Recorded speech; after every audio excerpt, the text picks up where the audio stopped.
Ay, ay, ay. Da, da, da, do, do, do, do, do, do, do, do, do. Ay, ay. Do, do, do, do, do, do, do, do, do, do, do. Mm, mm, mm. Needless to say, I keep her in check. Ba-da-da-da-da, ba-da-da-da-da. Calling in quits now, baby, I'm a wreck. Crashing my planes, baby, I'm a wreck. Needless to say, I'm keeping her in check. Where's the Discord? Where's the Discord?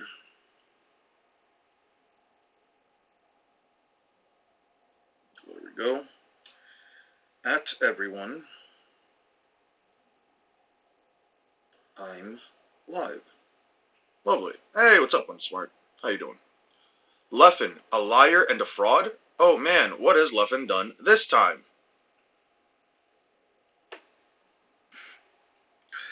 Oh no.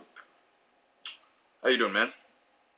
How has life been treating you these past 48 hours?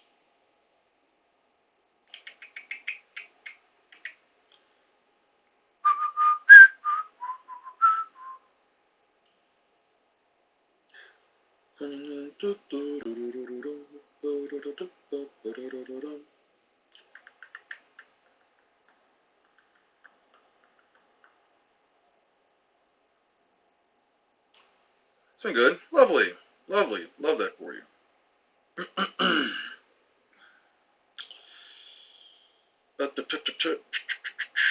Just checking some stuff out before we begin. I should also check out the. Actually, let me check that out right now. Let me see that. Just checking some stuff out on my phone real quick. You were whistling the Spider-Verse song? Yeah, it's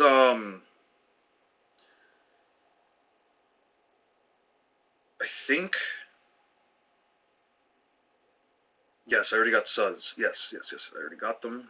Okay. Yeah, there we go. Okay, so I'm caught up on that. I'm caught up on this. Yeah, I was singing the. I don't know what Spider Verse song. It was the Sunflowers. Yeah, I guess it is the Spider Verse song. Yeah, Sunflower, Sunflower.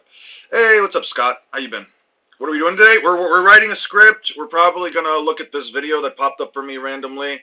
Uh, Probably. I'm gonna be real.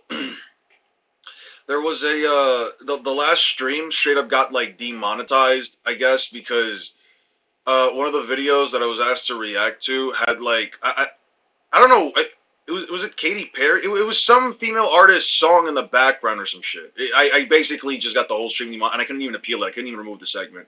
Shit was crazy. I had a good day yesterday. I spent it with a friend. Uh, I spent it with a friend. Hadn't seen them in a little bit. Wanted to hang out. Got a little bit of work done on the script. A little bit in terms of like just fixing it up and just trying to check a couple of things out. Um,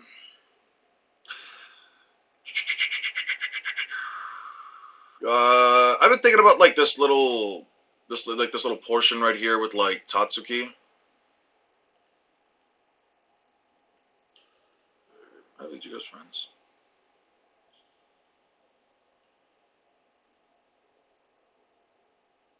That's so dumb. What happened? The audio sounds off.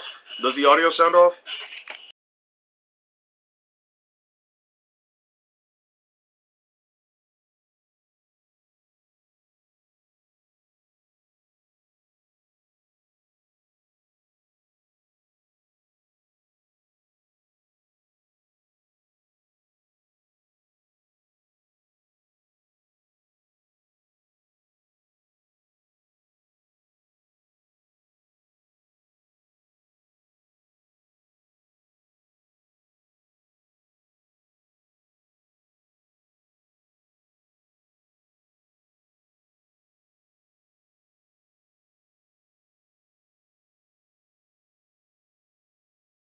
Hey, okay, how does it sound? Do I sound good now? We good? What's up, Lapis? How you been, man? How's life been treating you? How's life been treating you, Drake? Aster? How's everybody doing today? Andre Rodriguez, hey, what's up? First time seeing you here. You sound good now? Yeah. Hey, Bob, I think it was the video. By the way, the stream from Tuesday, I think it got demonetized. I think it was I don't know if it was the video you recommended. Was it you recommended the Teenage Mutant Ninja Turtles one, right? I couldn't appeal it. We're good, we're fine. It's just like, damn. I guess there was a song in there that like I just couldn't play no matter what because it was like blocked out internationally. I can't even get it appealed. I couldn't like clip it out. But the brandish the brandish bit, that one's fine at work, so it likely won't be chatty. You're fine, Drake. You're fine. I'm just gonna be sitting here typing. We're gonna be looking at some more Bleach. Would be fine. The fan dub was fine. The fan dub was okay. Is the song that they used in the background? I don't even know if for that person they also got their video demonetized, but it's all good, man. I like when I saw the notification, I told myself like, oh well, you know, I might just like remove the section, right? I don't think I need that portion of the stream, but nah, I couldn't even do that. It's okay though. No harm, no foul. Just a little surprise that happened.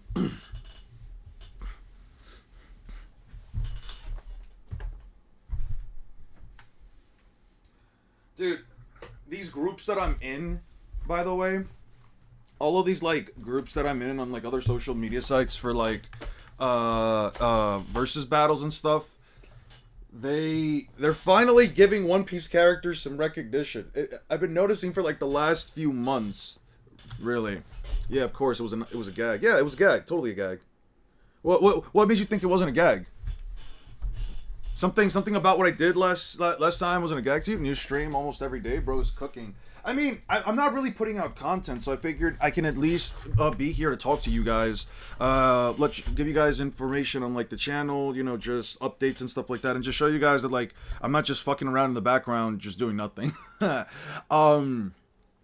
I've been taking it easy for like a little bit now, but Juby Tabs made a video about comparing the evil of the Leaf Village and the Soul Society. Let me find that real quick. You said Juby Taz.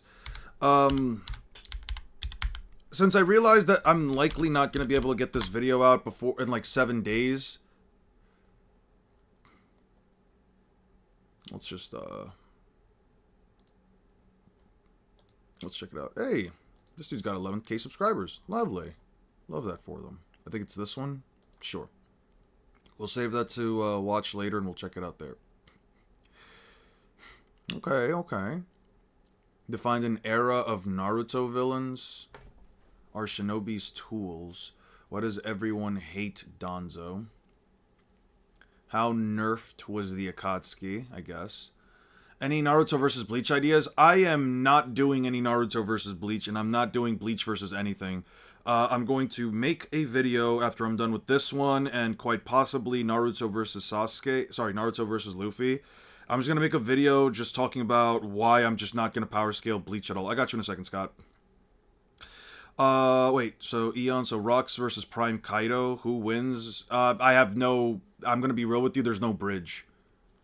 You can't really scale Roger to anyone in the past. I don't think you can really say that was Whitebeard in his prime. I don't think you can really say that was Whitebeard in his prime. You can make the argument, but Whitebeard seemed to have earned the title of world's strongest man after, at least within the decades after Rocks disappeared. Big Mom likely also got stronger. Prime Kaido. There's no bridge. I can't really tell you. I said Rocks. I know you said Rocks, but what I mean is like there's no bridge I can like give you for a proper scale. All the characters are kind of like self-contained within that era, and the characters that aren't self-contained within that era likely got more powerful. Their clash wasn't his prime.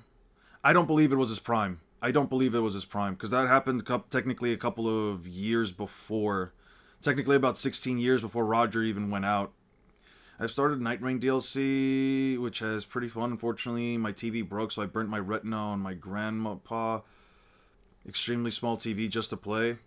A lot of YouTubers don't like to scale Bleach, I've noticed. Latest chapter said Whitebeard were clashing back in the day. I'll check that out I'll check that out when the new chapter releases.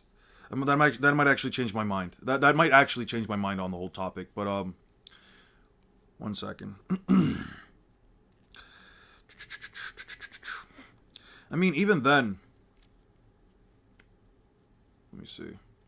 It's kind of weird because it's like I've been kind of also like falling into the conclusion that like characters, at least within the prime of that era, there's still kind of like no. Rox was glazed to be Roger's greatest rival to this day as well. That's probably true. Bleach scaling is either absolute wank or crazy inconsistent. So, okay, back to the conversation about before. Yeah, I have no plans on doing any Bleach scaling related videos. Once I finish, I already did the Getsuga Tensho video. Once I do this Bleach review, the 1000-Year Blood War Cores 1 through 4 anime review, and the and the Bleach scaling is a fucking nightmare video, I'm done with Bleach. I don't, if you guys can ask me about it, but I will always say the same thing. Bleach is a dog shit ass verse, negative difficulty, the little babies from fucking High School Babysitter Club would neg stomp Bleach. I'm just gonna be completely like, I'm just gonna tell you straight up, like, any questions that somebody could ask me about Bleach, I'm just gonna give you the most disingenuous take because I genuinely don't care to scale the series anymore. Like, I'm so over the series, it's not even funny. I was having a conversation with my friend yesterday. I had brought them over, and I kind of just read through the script for them. And they're Bleach fans. They genuinely grew up with the series. They have a lot of nostalgia for it. And so I asked them, like, would you mind, like, if we sat down for like a little bit and, you know, we read through my like the first couple of portions of my script. You know, so she and I sat down, we had a bit of a conversation about it, and I started pulling up like panels and stuff. She never saw the 1000-Year Blood War, so the only thing she knows is up to like, my internet stopped for a bit. Did you see my comment? I did. Asked her. It did. Sorry to hear that, by the way. Like, if you're, hopefully you don't need to go to like an optometrist, an eye doctor, but, you know, maybe try to just like put it on break until you can get a better television, because like playing on a small TV can really strain your eyes. I really wouldn't recommend it.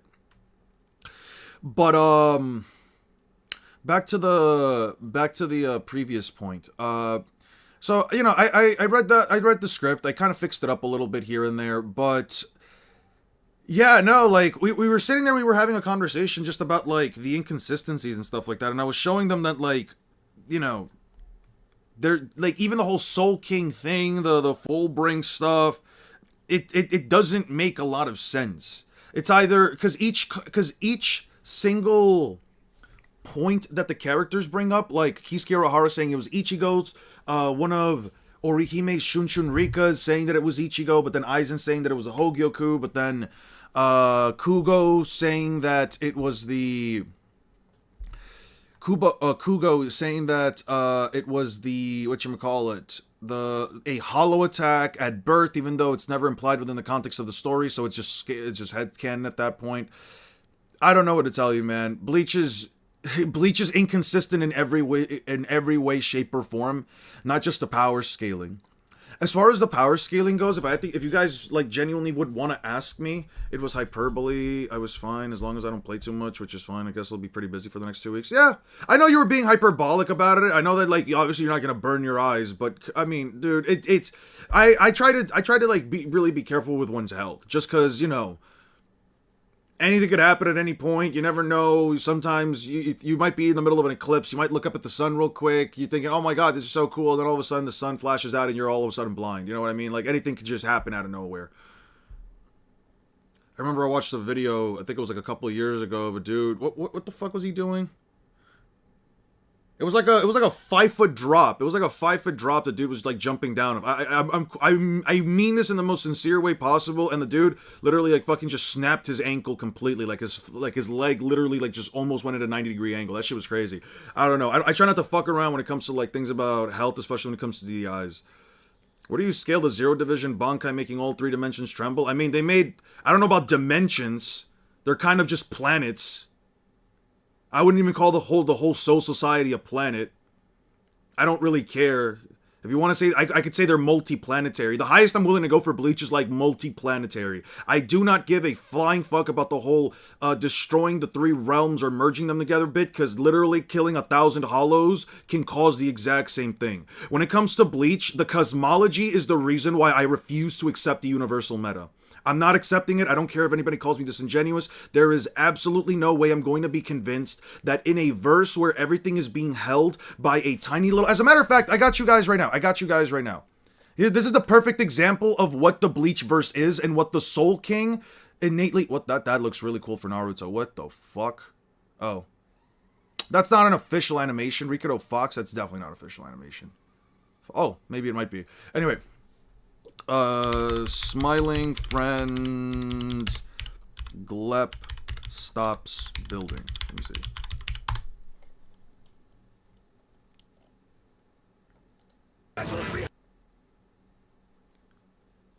So, I got you right now. So, you see this? Actually, I got you guys with a second video real quick. Let me get you guys a second video first for context if you guys haven't seen the scene.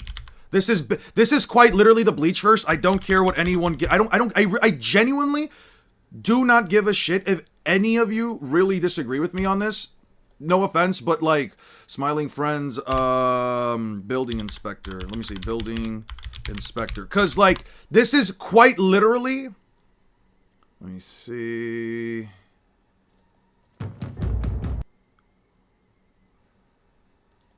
Yeah, let me show you guys something real quick. What's this? Oh, that's just the nail that holds the entire building to the ground. You heard that? That's just the nail that holds the entire building to the ground.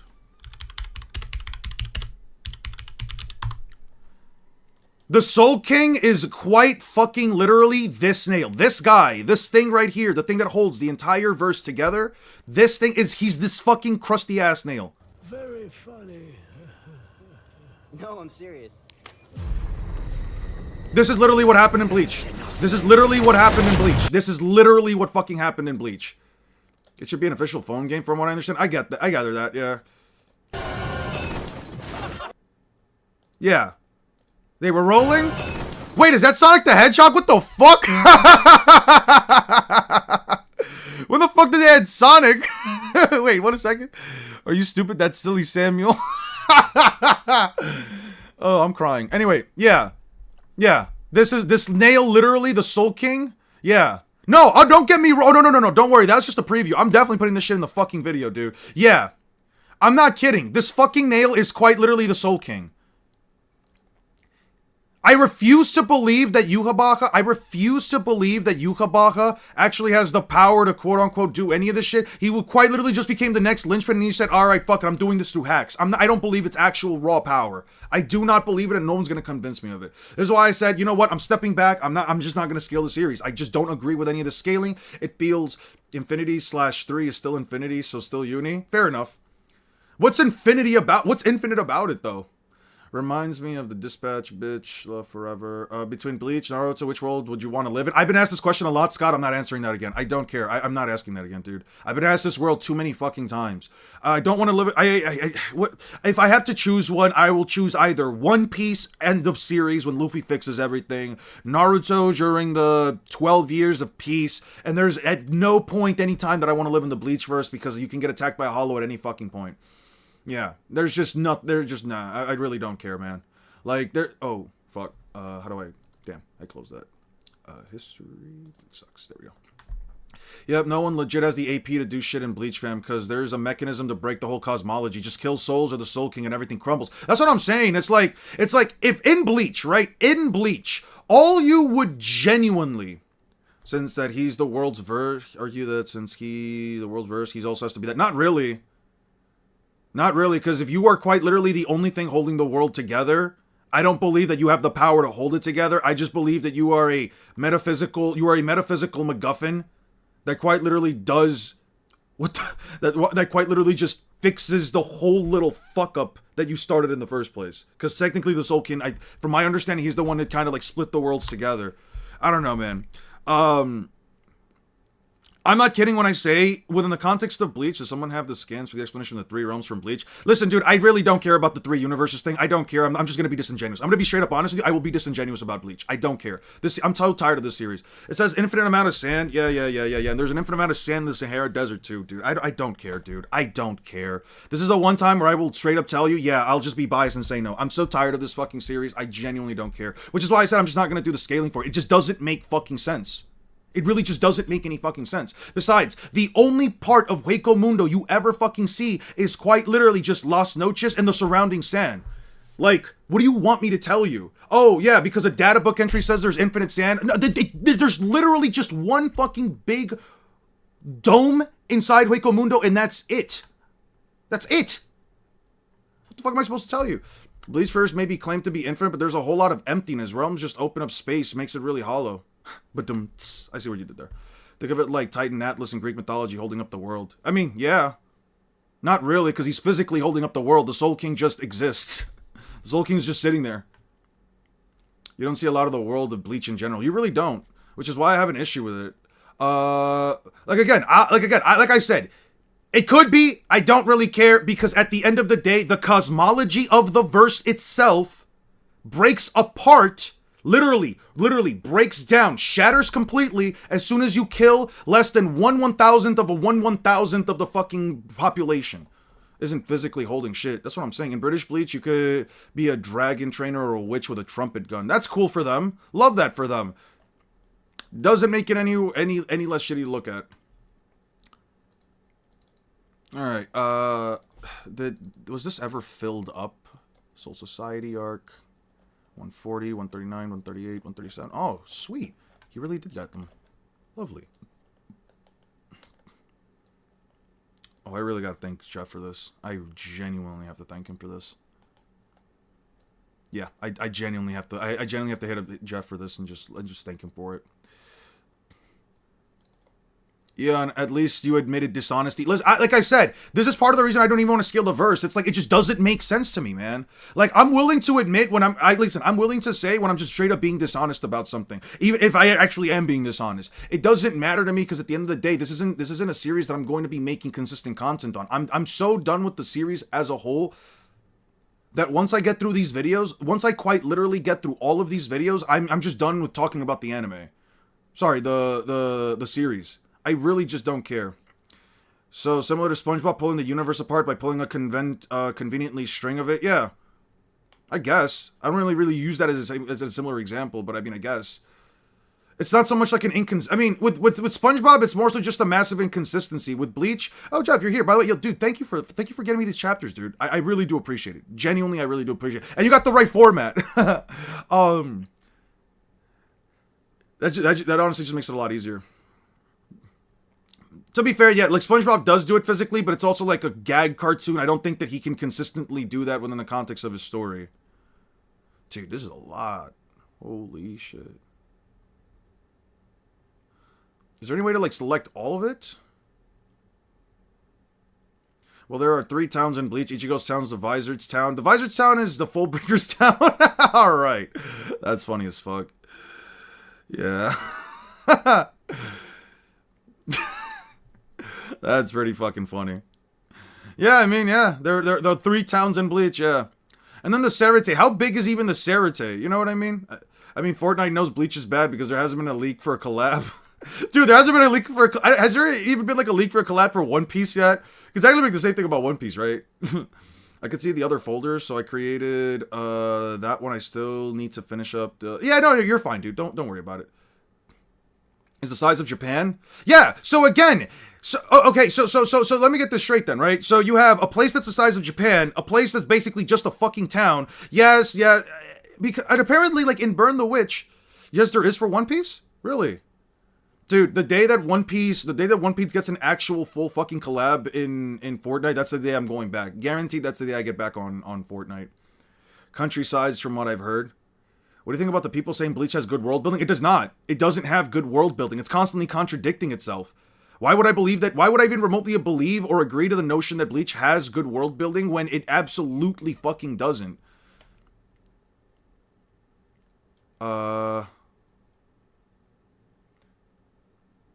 It absolutely doesn't. I don't agree with that. Oh, but Eon, you haven't understood the intricacies of Kubo's writing, blah blah blah. Listen, we've already done the joke 1,000 times, all right? What about Bleach's world building is inherently good? You know what I mean? Like, what? Zipping 450 files, cancel download. Like, what innately is so good about Bleach's world building? Because having to piece everything together isn't necessarily an issue, but when everything just feels relatively inconsistent.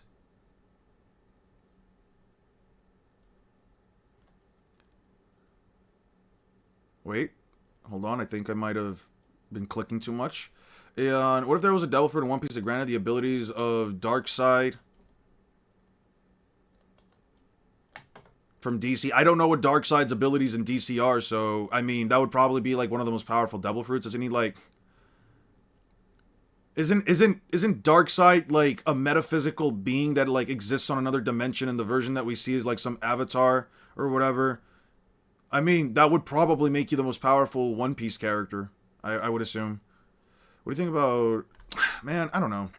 I think that, like, the world building in Bleach was fine, especially, like, in the first chapter, like, getting to understand the context of the cosmology and everything, but, like, so... There is so little is actually fucking explained and explored that there's no way I can sit here and agree that it has good world building. Now, if you were to maybe say, yeah, but, like, if you use the not the Thousand Year Blood War, the Can't Be Your Own World and the other light novels, then you can definitely make the argument that Bleach does have good world building, but in my opinion, at least at that point, it's like, okay, so then let's really talk about what that argument in and of itself is, right?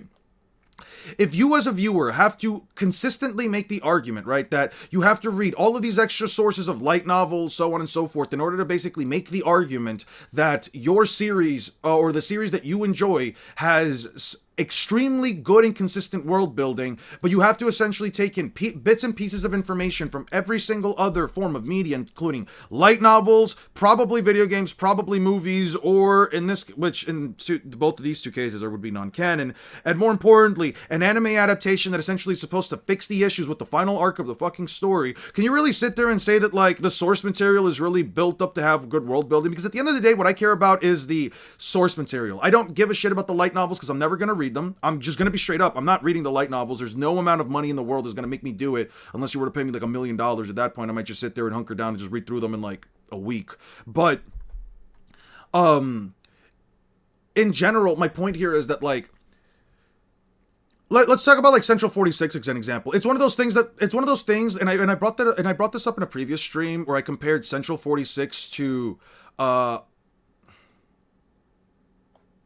okay, sweet. I brought up one of these things where I was like, okay, Central 46 as an example exists within the context of the Bleachverse as sort of like a method, as sort of like a tool that can be used to show that not only that do the Shinigami have a government, but there are like higher powers that be, right? The Shinigami are sort of like the walking military. The Central 46, for example, the government. So you have the government and then you have the army, right? But the thing is that, like, within the later portions of the story, or at least within the midway portions of the story, after we find out that Central 46 was just killed a while back, so the entirety of the Soul Society was just being manipulated by Aizen, you kind of just realize right then and there that, like, there's kind of then no point in Central 46 existing, because you can kind of just do everything. The Soul Reapers can quite literally just make whatever decisions that they want, do whatever they want, and it seems to have gotten them pretty far ahead, considering that, like, Head Captain Yamamoto being in charge of the whole situation is sort of like the best case scenario for some of these people. I have no reason to believe that Central 46 is even remotely necessary, especially when you consider the, like, objective fact that the only times that they're ever relevant again are when Aizen's getting Aizen's essentially getting his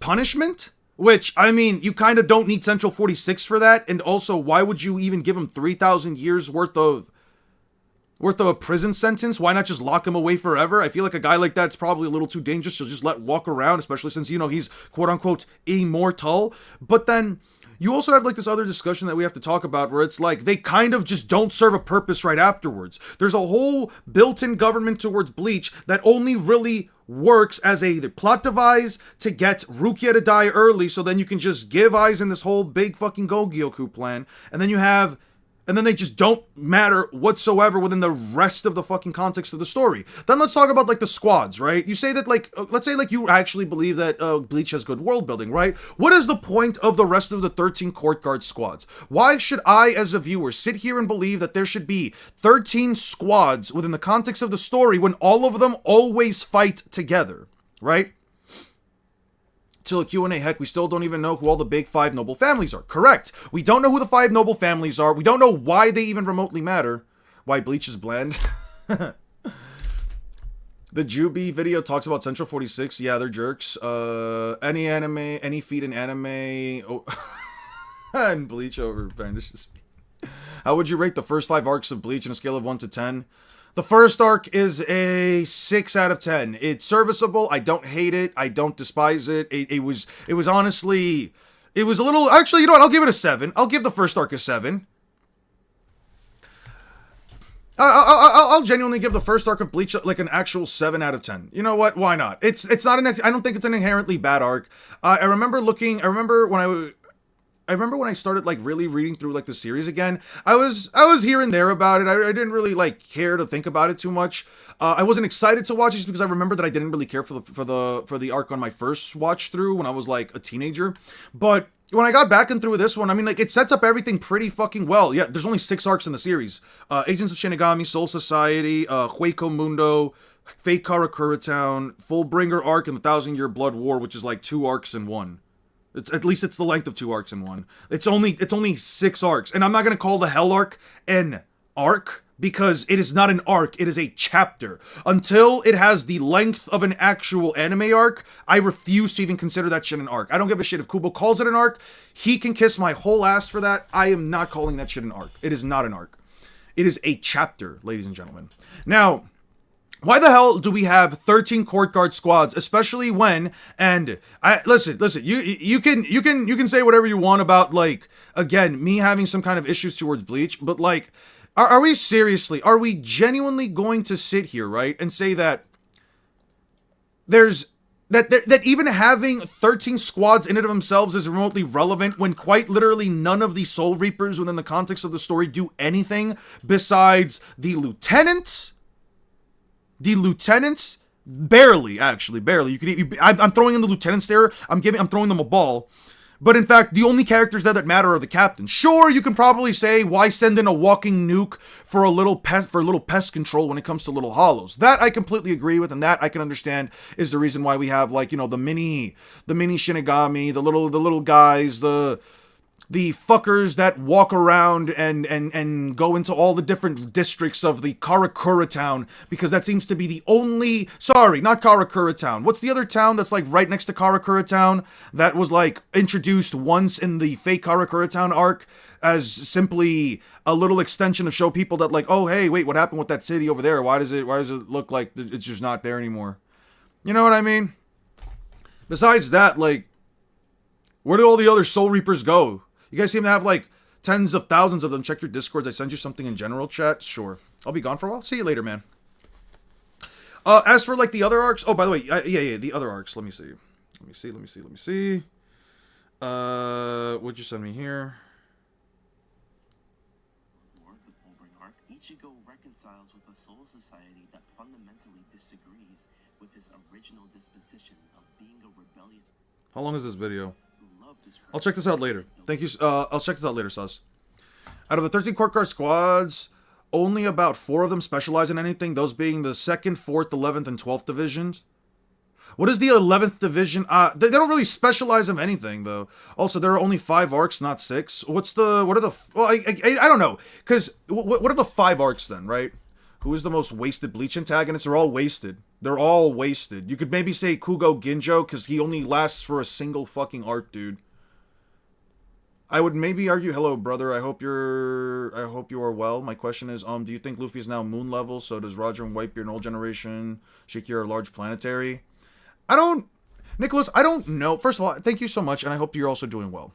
I don't know. I can't necessarily state verbatim if Luffy is moon level. You can kind of get in there through, like, implied multipliers from, like, 4th gear, so on and so forth. Like, 4th gear, technically, potentially 5th gear, if you want to, like, say it's at least twice as strong as Gear 4. Granted, it must be more powerful, but that's neither here nor there. I mean, you can sort of just make the argument off of off of Whitebeard himself. I know some people say that Whitebeard is only planetary because of his Devil Fruit, but his Devil Fruit also does apply attack potency into its capabilities. I would argue, so you can maybe make the argument. It's kind of iffy. I don't inherently state that Luffy is planetary within the context of my videos, unless I'm using the Fishman meta. The Fishman meta, but besides that, it's not really... It's not really something that I want to make a broad statement on until we get closer towards the end of the series. Maybe Oda will give us a massive planetary feat. I'm still hoping that the way they get rid of the red line is that Luffy turns himself into a giant, grabs the red line, and then makes himself so large, he slingshots it out of the planet with his finger. Soul Reaper arc, Soul Society arc, Arrancar, Lost Agent. I would separate the Arrancar arc into Hueco Mundo and the Fate Karakura Town arc, because they are kind of separate, in my opinion. But I can see what you mean when you say there's 5. It kind of meshes it into one anyway. So yeah, I can't say I inherently disagree with it. By the way, the only squads, let's be clear about one thing too, right? So when we talk about like 4 specialized squads, we're really only talking about 2, because the 4th division squad is the healing division. They're sort of medics. They have to take care of everybody. They have to heal people. You kind of do see them here and there taking care of others, but it's not really all that prevalent. The 11th squad is not an actual specialized division. They are just considered the overall strongest squad in terms of overall power. And the 12th division is obviously probably the most important squad if we're talking in terms of utility, because they quite literally fix all of the issues thanks to Mayuri Kurotsuchi and Kisuke Urahara. Now, if we're talking the 2nd division with this fucking short gremlin punk, yeah, there's absolutely and objectively speaking no fucking reason why the 2nd squad even remotely exists. I really don't care, dude. There is no reason why she even remotely should be proud of the Assassination Squad, when it makes absolutely no sense, at least to me, why a bunch of Shinigami, Gods of Death, Soul Reapers have a Assassination Squad when it's never even brought up remotely into relevance. Like, oh man, they have an Assassination Squad, cool. She's always talking about how you shouldn't look down on the intel of the 2nd division or whatever. I'm like, bro, you guys couldn't even find out where Ichigo and the others were when they hopped into the fucking Soul Society arc. When they were Ryokai invading the Soul Society, you guys couldn't even fucking find them. What are you talking about with fucking intel, my guy? Second of all, Soifone and her assassin squad is quite literally just glorified messengers. Every single fucking time I see somebody in the Assassin Squad show up randomly, they're always just delivering some kind of news, which makes absolutely no fucking sense in my personal opinion, because they quite literally have a special Kido or Hado or whatever the fuck of the two it is. It's Recon Intelligence Squad, CIA style, and yet it doesn't fucking matter because they never give the Soul Society any kind of intelligence. The only time I've ever heard What's-Her-Face talk about intelligence is when she brought up in the last fucking series of chapters, the second to last chapter, when she brought up that she kind of knew what the hell Mayuri Kurotsuchi was talking about, and she said, don't look down on the second squad's intel gathering abilities. And I'm just sitting here thinking to myself, why do you even have to find intel on your own fucking allies? Why would Mayuri, like, I get Mayuri Kurotsuchi maybe hiding away some specific tech, but like, this kind of stuff shouldn't be something that like is hidden from the rest of the Soul Society. You guys literally just don't talk to each other. They don't do anything.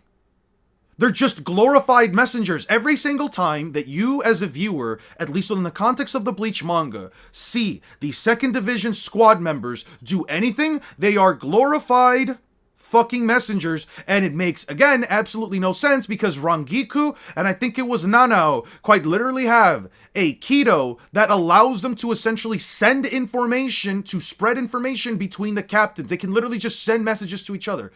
In one of the end chapters, they have data on the characters. I don't know if you want to include that or not. I don't know if I'll necessarily need it, but if there's anything important there, Also, what is the point of having 20 officers seated for each squad when we see barely any of them?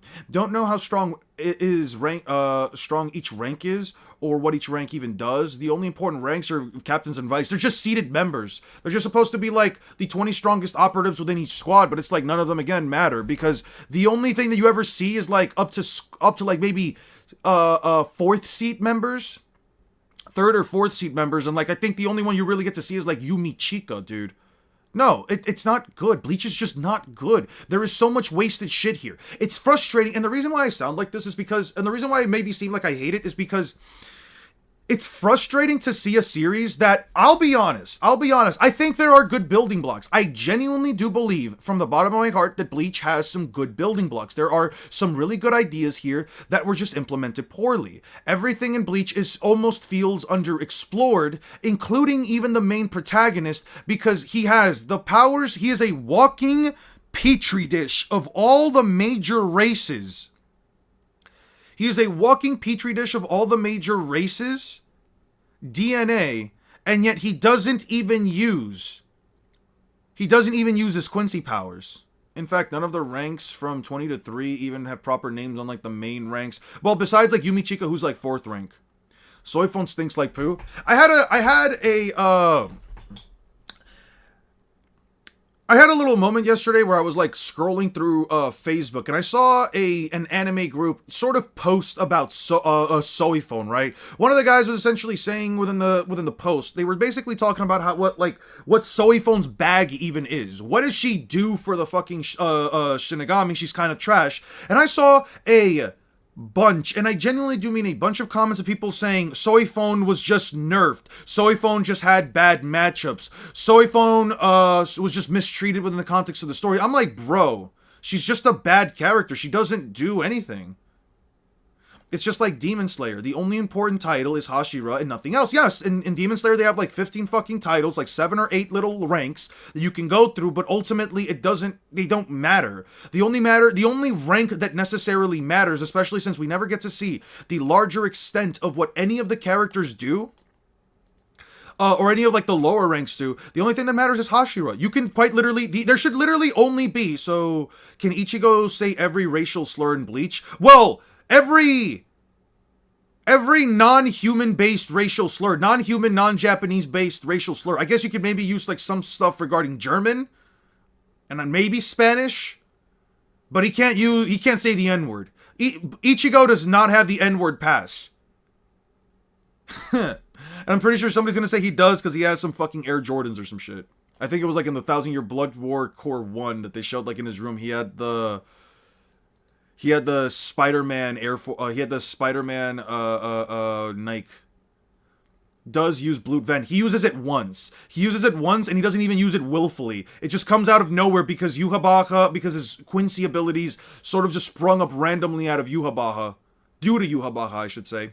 What also stinks is that Kubo refuses to give Ichigo any unique abilities or traits that make him stand out in the Bleach reality and magic system. Him being a hybrid doesn't mean much, just amps. No, him being a hybrid just means he's just very strong potentially. Don't worry.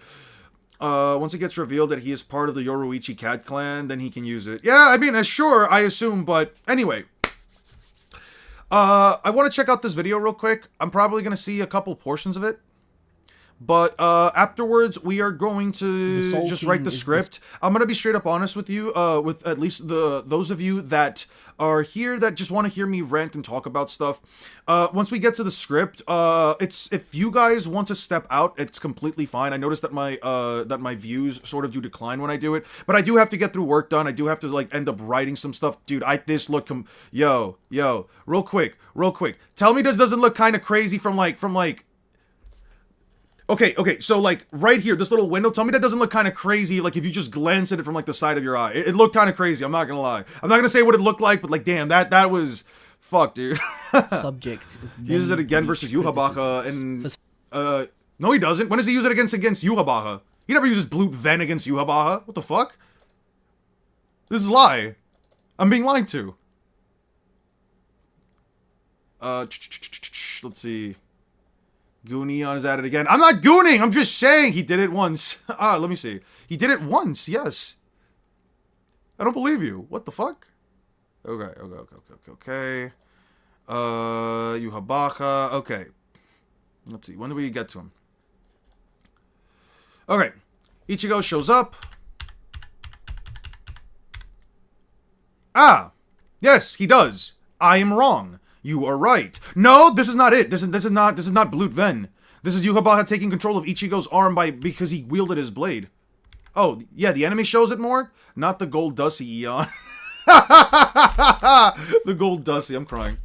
Dude, you can add Ussy at behind anything and it's probably funny.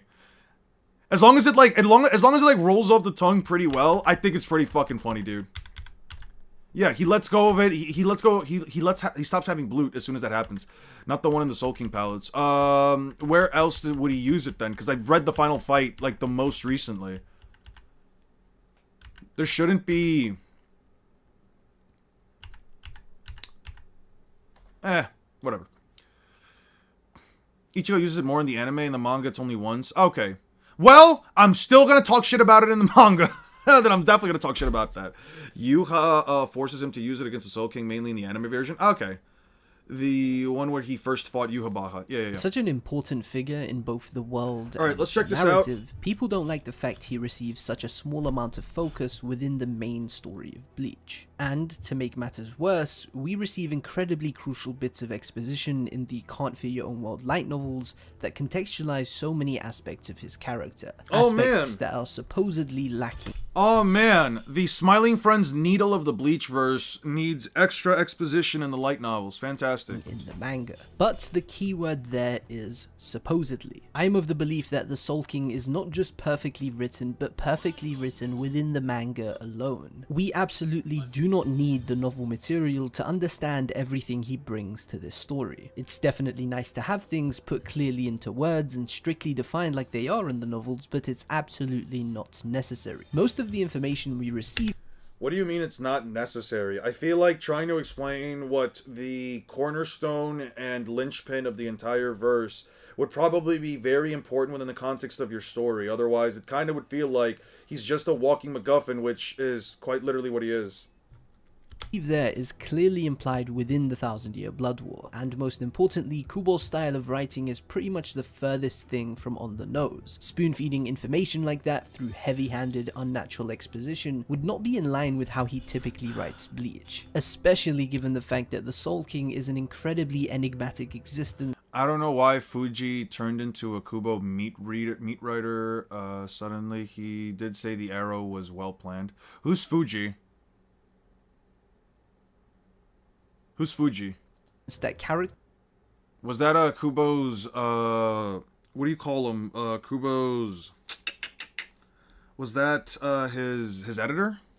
within the story barely understand, even those closest to him like Ichibe and Yhwach. In fact, I think it's reasonable to say that we, as readers, can extrapolate far more about the Soul King than the majority of the characters within the story can. Still calling it Uryu is still responsible for the Soul King's unnecessary death, still his fault.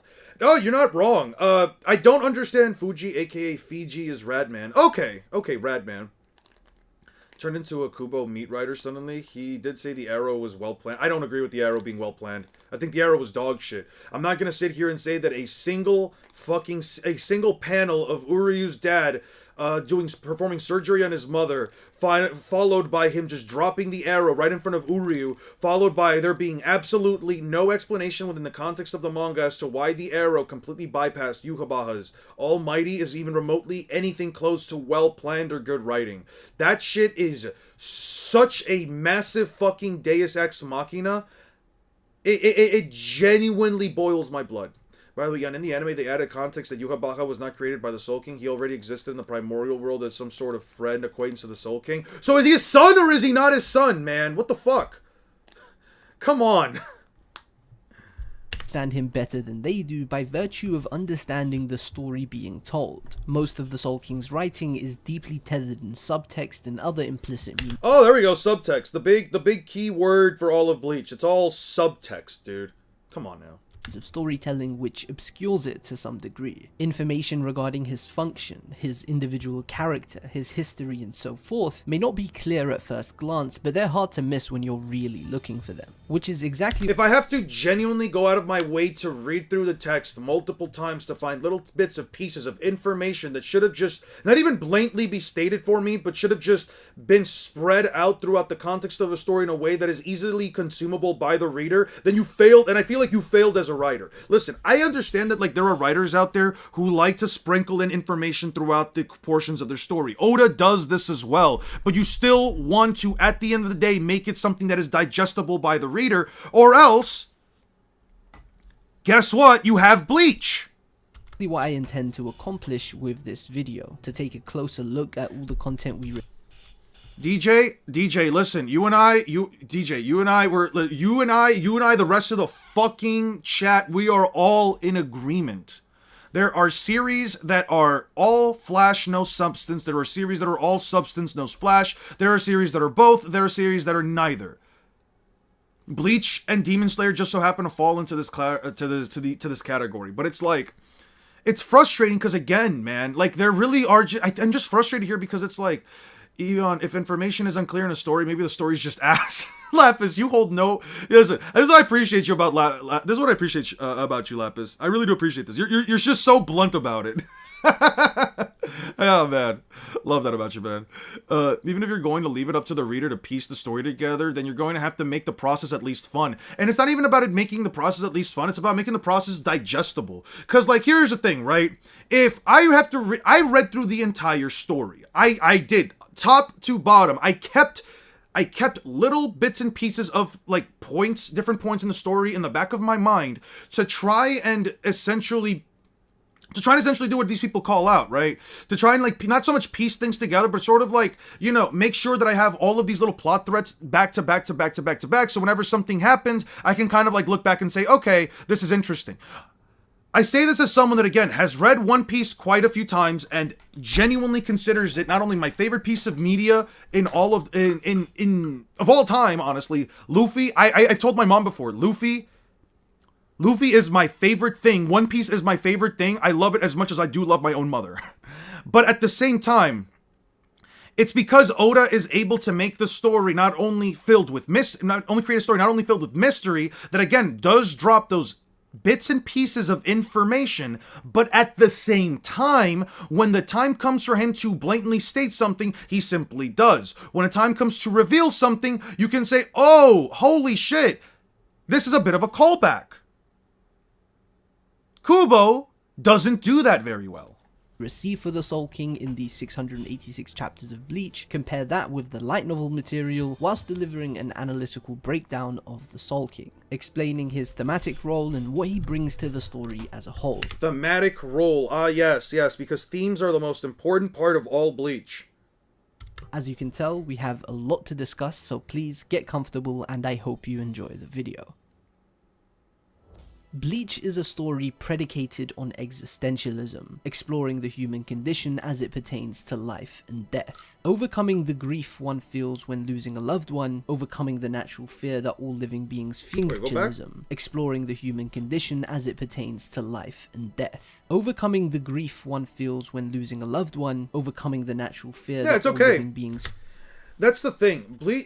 Hold on, and I'll stop pausing the video. The thing about Bleach is that, yes, it's a Rule of Cool series. And there's nothing wrong with Rule of Cool. Sonic the Hedgehog is basically just a walking Rule of Cool. I like Sonic the Hedgehog because it is just the Rule of Cool. Have you seen most Sonic games? The story is only okay. The writing in Sonic, at times, can be terrible. I'd say that Sonic Frontiers is probably one of the few Sonic games where, like, the writing is genuinely fucking amazing. But with all the little callbacks that it does. But at the same time, my issue with a series like Bleach is that it is a series that employs the concept of Rule of Cool, but at the same time, it tries to play itself off, or at least the people that defend this series try to play it off as something that is so metaphysically deep that only those that sit there and truly look at the series and read through it as if it were gospel and as if it were another fucking Bible can truly understand. I don't like that shit, man. I don't like it because, like, if the story that you're reading, it just only really has cool moments, cool scenes, cool character designs, but that's basically it, that's completely fine, but don't act like it's anything more than that. You really don't have to fight people or you really don't have to fight people on it. You really don't have to like try to convince everybody that like they're just not understanding what like Bleach is truly about. Because here's the thing, it doesn't matter at the end of the day what the themes or what the philosophies or what the references in a series are. All that matters is the product as a whole. The product as a whole, not just these little bits and pieces. Does the product as a whole make sense? Does the product as a whole have good execution? In many aspects, it just does not. So at that point, it causes a bit of a divide between those that like the series, those that don't like the series, and those that like the series but find its flaws. I don't know why they use the theme of life and death like it's something that constantly explored. Oh, I didn't get to read that. I love Sonic. It's one of my favorite video game franchises, and I agree. The difference is that it actually does stuff well for the most part. There are some disparate aspects of Bleach, but it's quite minimal and they're not important to the grand scheme of things. Yeah, I agree. If you're ever going to do Luffy versus Naruto video or Kaido versus Naruto, I'm going to do the Luffy versus Naruto video, but as you may have noticed, I haven't hit 10,000 subscribers yet. I'm only at 9.97k. Once I hit 10k, As we're you there. can tell, we have a lot to Yeah, I'm kind of in the same category too. I don't like Bleach, but sure, I've said it 1,000 times. I kind of hate the series, but like there are aspects of it, but I only feel this way because there are aspects of it that I legitimately want to love. I do have nostalgia for this series. I do want to like it. I'm just constantly feeling cucked. I feel like I'm Aizen wearing the fucking black cloak in the corner of Ichigo's parents' bedroom, watching Ichigo produce, watching them literally procreate to make Ichigo, just so that I can say it was all part of my plan. I feel like I'm being cucked. I feel constantly blue-balled by Bleach. I'm allowed to hate Bleach because, guess what? It's let me down every single time. Why should anybody care about Bleach's so-called philosophies anyway? They don't matter at all. I also don't agree with people saying Bleach is universal. Yeah, I don't agree with it either. discuss, so please get comfortable and I hope you enjoy the video. Yeah, I don't agree with it. Bleach is a story predicated on existentialism, Sure. exploring the human condition as it pertains to life and death, Bleach overcoming Blazers, the fair. grief one Sean feels Eon when losing Combs, a loved what the one, fuck? overcoming the What the fuck? Don't call me after that, dude. What the fuck? natural fear That's that crazy. all living beings feel That's when faced so with crazy. the finite, and embracing the little life we do have is just a few of the threads you can find in Bleach concerning these Sean ideas. Eon Combs And in is the crazy, center of man. it all, That's so both insane. literally and figuratively, is the Reo, the Soul King. The Reo. Down to his very name, the importance of this figure is incredibly obvious. The soul as a concept I is always the wonder primary how they instrument add these, through which Kubo explores almost every facet of Bleach, from the thematic framework, to the characters, to the world building. It is the very essence of an individual, dictating the flow of the cosmos, which itself can be best described as a circulation of souls between the separate realms, swirling life and death. The Yeah. soul defines the several different magic systems belonging to the different races. The soul is what links every single individual in the cosmos as spiritual existences. And it is the subject of arguably Bleach's most important idea, the heart. Not the organ that pumps blood around the body as Urukyora would say, but rather one's very spirit, interchangeably used with the term soul in Japanese. The kokoro is the specific term used, which doesn't serve a Also, single definition. Kai and Shiba, tell me right now this guy isn't just Ichigo with black hair. Like, yes, they are technically related, but like this guy is quite literally just Ichigo with black hair. If it wasn't for how crazy people scale Bleach, I probably wouldn't even care to give it acknowledgement outside of it being one of the big three. Yeah. And that's the thing, though. I feel like people place the concept of the big three so high up. Don't up the volume. Okay. I can up it a little bit more. But rather signifies a concept that encompasses various definitions. The kokoro refers to a person's cumulative collective conscience, everything they've ever thought and felt all at once, their very essence, something you can run invisible, away symbolic from and your conceptual, uncle like but Buggy? simultaneously ever present. It Type cannot be shit. seen, but it is definitely felt by every single character in this story, which naturally makes the Soul King, by virtue of just his name, the ultimate expression of this Yeah, idea. they kinda If do. the soul soul is the Not linchpin Gin. of- I don't agree with Gin. I don't agree with Gin Ichimaru. They do not look like Ichigo. Hisagi definitely looks like Ichigo. He's just Ichigo with like different eyes and just some tattoos.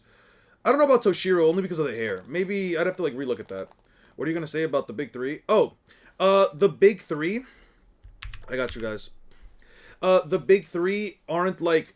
Listen, the big three were like really big manga at their time. That's fine, but it was all just a popularity thing. At the end of the day, I don't think that like the big three are also. I mean, I don't think the big three are like any perfect series. I feel like people just put them so high up in the pedestal because of this, because of the sound of the name, the big three. It makes them seem like they are like these three massive manga and like nothing will ever compare to them or whatever. But it's like I mentioned before, and I've said this plenty of times. We've already had this discussion in the past. Just because you're part of the big three, whether it's Naruto, One Piece, and Bleach, doesn't mean that other stories can't come out that are going to surpass what you do or execute the things that you tried to do better. If you guys say that it looks like Ichigo, I can't really stop you guys. Honestly, it's completely fine. I probably wouldn't agree with it, but I probably have to look at Toshiro Hitsugaya again as an adult. I don't know. It's like I was telling my friend yesterday. It's like Jujutsu Kaisen does certain concepts of death, I think, better than Bleach does, in all honesty. It also does like the everyone versus one man gauntlet fight better than most other series. Even including One Piece. I don't think that like Kaido's run with like everybody was as interesting as like Sukuna's fight. I think what makes the Kaido fight interesting is more so just the specific moments like Zoro scarring him, Luffy unlocking ACOC, the sky splits and Gear 5. That's really it, right? And it's not to say that like it's not to say that like even no, it's not to say that like, you know, the series are bad by any means. They're just products of their time at the end of the day. But I do feel like even One Piece has the potential to like be surpassed by a later series down the line in the future. I don't know if it's going to be a decade from now. I don't know if it's going to be 100 years from now, but One Piece can be surpassed as well. It's all about seeing a series for what it is and just saying, okay, this is good, this is bad, I like it, I don't like it, and just either sticking with it or just moving on. You know what I mean? And then Lava, there was a plot point after the war that the one dude out of the four noble families wanted to give Ichigo a prize, and it was reinstated the Shiba clan and make Ichigo the head. Fantastic. Why does that one dude have the power to do something like that? It was really just Luffy versus Kaido with some help and others here and there. Yeah. Anything back then could have been on the big three. Kubo was lucky because he was paying people off to feature it in the big three. I don't know how true that is. I'm not sure if I'm going to agree with that. I just think that Bleach came out at the right time. It was the early to mid to late 2000s and the early 2010s when Bleach was serialized, right? What can we really look at in that time frame that can tell you all about Bleach? It's a series about characters using swords. It's a series about characters with cool spiky hair and awesome designs. You could really model down the early 2000s as an era where everyone was just angsty teens and edgy cool shit was just the big go-to. I don't think it was because Kubo got lucky. I think it was because he quite literally just so happened to draw a series like this or write a series like this at the perfect fucking time frame. It's appealed to the West, and that's why it became a big three. Maybe. The big three are just big three because they were the big three popularized. Yeah, that's really it. No, it's really what it is. They were just very popular. No one can draw every week for a year with only 13 breaks. And there's a reason why a lot of people believe Dragon Ball is part of the big three, sometimes above Bleach. Yeah. No, I made it a joke. Oh, I got you. The Vito Gauntlet is one of my favorites. I don't know who Vito is. Bleach and Naruto still never made it to Shonen Top 1, which is funny as fuck. Of Bleach's narrative. Would you call Chad the Yamcha of Bleach, or would you reserve that for somebody else? No, he's the Yamcha of Bleach. 100%. He doesn't do anything. As a matter of fact, I find it extremely funny that Kubo decided to give Chad and make him the most famous character within the entire context of the story, at least in terms of like the human world, because the guy lost so many fights while he was a teenager that he decided he had to fight normal humans in order to become the world heavyweight champion. I'm not even gonna lie, I feel like that should have been something given to Tatsuki instead. You know Ichigo's friend Tatsuki, the one that actually did martial arts? You know Tatsuki, right? The one that actually knows how to also fight? The one that isn't just a brawler? The one that actually trained in martial arts? The one that actually went to martial arts competitions? I'm surprised that he didn't give at least her something, you know what I mean? And not because I like her or anything, I think she's an alright character. She's just another hot-headed Bleach woman, but it's like, I don't know. Why Chad? Why does he become a world-renowned boxer. What was it? What about it? Did Kubo just feel bad? Did his editor say, "Yo, man, you literally didn't have Chad do anything. Let's just at least give him throw him a bone or something." I don't know, man. Eon sounds like Mr. Satan. Well, shit. Oh, the Seabed Temple arc. Okay. If Togashi had released Hunter x Hunter consistently, would it have been made into the Big Three instead of Bleach? Came out in 1998, 1999, Naruto 1999, Bleach in 2001. Bleach actually, I think, came out in 2004. I think the first chapter was serialized in 2004, right? Or am I wrong on that? Thought it Google told me it was that. Because we can't imagine Chad losing. Alright. Tatsuki, you mean the character that does not matter at all? Yeah! The character that was introduced as one of Ichigo's friends to also be a fighter but never got any powers, even though she was in the exact same number of situations with hollow attacks as Orihime and Chad, and even spent about as much time with Ichigo as any of them. And yet, because Aizen decided to retcon it by saying that the Hogyoku is what gave Orihime and Chad his powers, and then later on Kugo Ginjo retconned what Aizen said by saying that all Fullbringers actually had their parents be attacked by hollows when they were young, and then whatever the fuck the writer of the light novel said, oh yeah, no, they actually just have the Soul King fragments. It just felt inconsistent, bro. Yeah, Bleach came out in 2004. Level, the same can be said for the Soul the King, anime? who is also the linchpin of Bleach's narrative on a What year was the first chapter of Bleach serialized? Oh, 2001. I was wrong. Okay, you got it. structural level. He is the That must mean it centerpiece was of the the major anime. conflicts in both the pre-time skip and post-time skip. The being that both the ultimate villains in Aizen and Yuhaba detest for very similar reasons. You could probably argue that Mr. Satan can actually beat Chad in a fight. I'm not even gonna lie. More bullshit. Aizen or Batman. Aizen didn't really have any prep time. I mean, I guess you could say he had like 1,000 years worth of prep time. I would say Batman. The nature of his existence. An omnipotent, omniscient god who supposedly rules over the universe when in truth he is a limbless corpse trapped in a crystal, residing in a perpetual suspended state of both life and death, at the juncture of the 2 points in existence that define this story. A being with all the power in the world who lacks the agency to do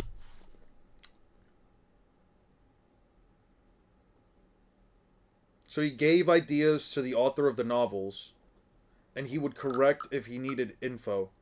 I wouldn't agree that Kubo essentially wrote them. I just think that I don't agree with that. I don't agree with Kubo essentially wrote the novels themselves. I think he, like you said, he just gave the guy ideas. I gave a guy ideas on my story and told him exactly like certain plot points that he should go through, and then the guy just ended up writing the rest of it. I don't know about that. The line about Aizen despising the Soul King is kind of whack. Nothing really pointed to the Soul King necessarily at all through Aizen's shit, yeah. Tatsuki, Keigo, Mizuru, and the redhead girl, Kanonji, Kon, the 2 kids at Kisuke's shop, Ichigo sisters all feel like cut content from the video game. I mean, they don't matter. They don't push the story along in any way. Maybe Kon? Maybe? Because he had like a whole chapter for him. Like Kisuke Urahara's kids, I don't even know who the fuck they are. I don't even know what the fuck they are.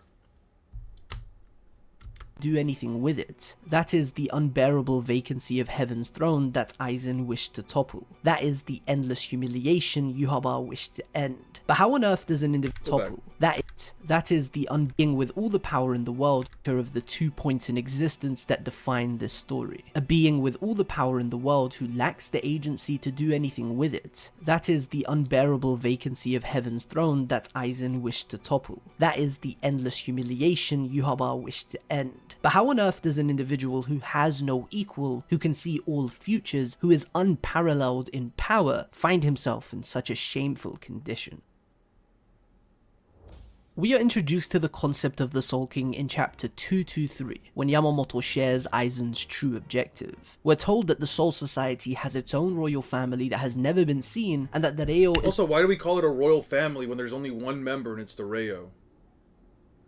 That's what I mean. They also got left out of the cutting room floor. The same can be said about Uryu, Chad, and Orihime too. I don't even know what the fuck was the point for Uryu. I really don't. Is a symbolic yet revered figure in the Soul Society. As you can tell, people outside of Squad Zero don't know much of the truth at all. There is no actual royal family, just the Soul King himself, who we are introduced to in chapter 519. The Shinigami are indoctrinated with the belief that they are maintaining the crushing wheel of life and death, which is guided by an infallible power. If fate is a millstone, then we are the ones who make it turn. These are Rukia's words in the prologue chapter concerning the nature of the universe and the role of the Shinigami in preserving balance, as she submits to the You could, could you do Naruto versus Luffy in all their respective forms in the future? I'm gonna do Naruto versus Luffy. Don't worry about it. I'm gonna do it soon. Once I hit 10,000 subscribers. That's sort of been my goal for the while now. I'll be doing part 1 Naruto. I already got the whole video set up. Part 1 Naruto versus part 1 Luffy, and then we'll move. End of part 1 Naruto versus end of part 1 Luffy. Post time skip Naruto versus post time skip Luffy. I'm not gonna do Sage mode because I really don't have a proper parallel for that. I'm just gonna go straight to KCM2 plus Sage mode Naruto, War Arc Naruto versus Wano Luffy, and then Sage of Six Paths mode Naruto versus Gear 5 Luffy. Granted, it'll just be Wano Luffy. It doesn't... Naruto doesn't get that far in, honestly. Kubo too afraid to write. He waited for fans to write for themselves. The balance of Bleach is a con scam. Shouldn't you be rating them during the same age? Shouldn't I be rating them during the same age? What do you mean? Because Naruto is like 16 to 17 throughout the entire story. Luffy is 17 through 19. So if I rate them at the same age, then that just means I have to basically use end of series Naruto versus day 1 Luffy. What about Baryon mode? I haven't read Boruto for power scaling purposes. I'm not going to. I'm doing Naruto through end of series. Baryon mode probably doesn't change much because it's an unquantifiable multiplier. I could give him like another... I'd have to like throw in an insane amp for Naruto just to be able to keep up with Luffy anyway. Like, I'm gonna wank the fuck out of Naruto because he honestly just doesn't stand a chance. Institution she exists within. When we first see the Ryo, he appears to have a humanoid figure and resides within a crystal. His eyes are easily the most striking aspect of this design, and given much focus... What do you mean the most striking aspect of this design? It's the only aspect. It's quite literally the only aspect of the design. The Soul King has quite literally 2 fucking features. The Soul King quite literally has 2 fucking features. He's a walking nub, or I guess I shouldn't use the word nub.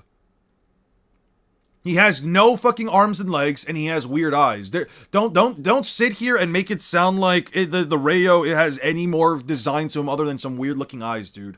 In his introductory spread. We do not see Nope, the I'm not Ryo after reacting to this anything. brief moment for another 90 Nope, chapters, not reacting when to that we right now. finally That will receive be his for time first for another stream. real and also last scene of the entire manga, his death following the He's a battle nugget? between the pinnacle of the crazy. Quincy and the pinnacle of Shinigami. Let's take a look at all the hints we receive in this stretch of chapters. Upon first arriving at the Soul King Palace, we get a short He's a but corpse in a insightful jar. conversation between Yuha Corpse in a jar. Kind of reminds me of the jar humans from Elden Ring. Anybody played Elden Ring? You guys know they're like the little jar fuckers? Yeah. Yuhaba and Yugaram. Yugaram states that he Hope you're doing well, by the way, understands my how OC. his majesty Hope must you're feel, to doing which Yuhaba responds, I'm not feeling a shred of emotion from looking at this decaying grave. Yugaram, suspecting that Yuhaba feels some type of way upon reaching what we have been led to believe is the residence of the King of Shinigami, makes it very clear that not everything is as it seems. Why would the father and leader of the Quincy sympathize with the leader of his ultimate enemy? Ichibei entrusts Ichigo with protecting the Soul King. His body language throughout this entire I don't think he stands no chance. He can be scaled to Planetary Plus after his battle with Kaguya. No, he can't. And the Otsutsuki, but I'll leave the power scaling to you. Also, Elden Ring is a peak game. He doesn't really scale to that. Kaguya doesn't actually blow up a planet. You could maybe argue it because of the ETSO, but the thing about the ETSO is that A, it's the only jutsu in Naruto that can at least be quantifiably proven to blow up a planet, and it's really just hitting it with a giant mass of an ETSO. And 2, the TSO specifically negate ninjutsu. The reason why Kaguya was going to destroy that dimension wasn't because the ETSO has the power to blow up the dimension, it's because the dimension is a byproduct of a ninjutsu. If you look at Amino Minaka in the data books, it's stated to just be a ninjutsu, not a six paths ninjutsu, not a special shinjutsu. No, it's quite literally just a ninjutsu. So the TSO, so the ETSO trying to expand to erase it is just nullifying the time space as a whole because that's what its hacks ability is. Naruto doesn't necessarily quote unquote scale to her, or at least you could say that she doesn't scale to the power of the ETSO herself. She doesn't actually demonstrate the ability to destroy the planet